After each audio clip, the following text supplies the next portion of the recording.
Hi, welcome to Cast and Loose Living Room Episode 2, the Head Cold Edition.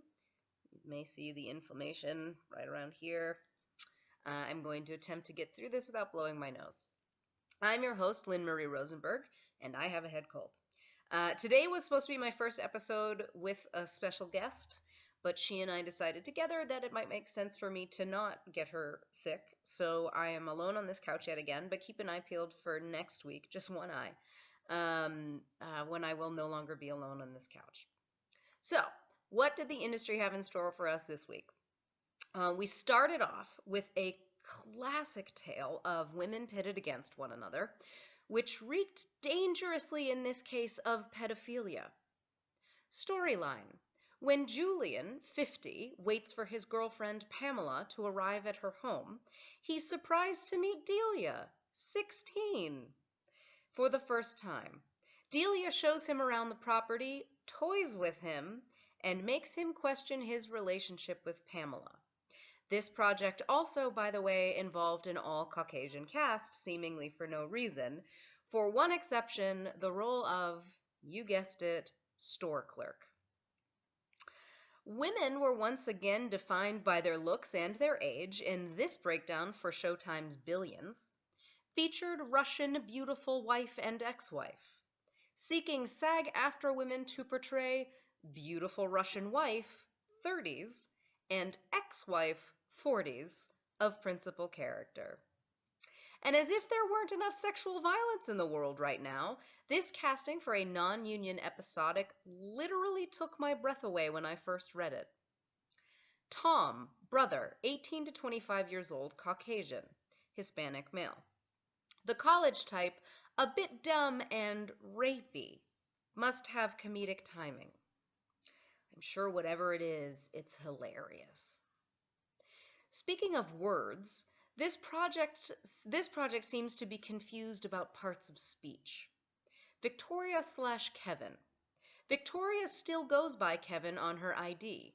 She is a pre-op transgender who falls for a line cook, Eddie, in New York City.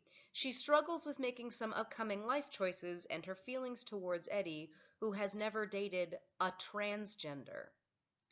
Say it with me. Transgender is an adjective and not a noun. But the real winner this week was a new HBO show, Black Rest.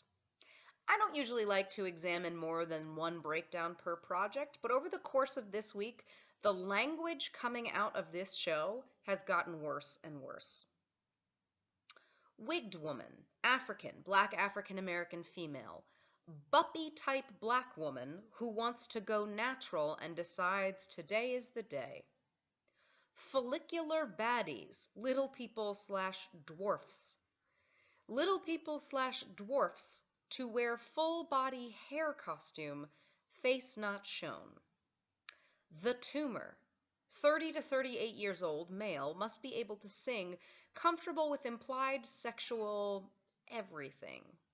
He might suck a boob. We might just think he's sucking a boob. Now, this show is self-described as an episodic stream of consciousness showcase of the avant-garde, hilarious, absurd, blissful, and painful. The show will attempt through its art to start real conversations and initiate a cognitive shift in zeitgeist. I'm not really sure what any of that means, but I get it. They're doing a thing. They're being edgy. Here's the problem. Your casting notice is not the place to set a tone for your project.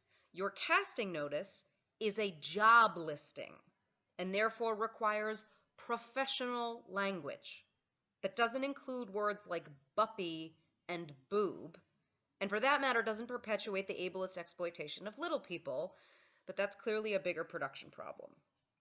So, I will leave you with that soapbox.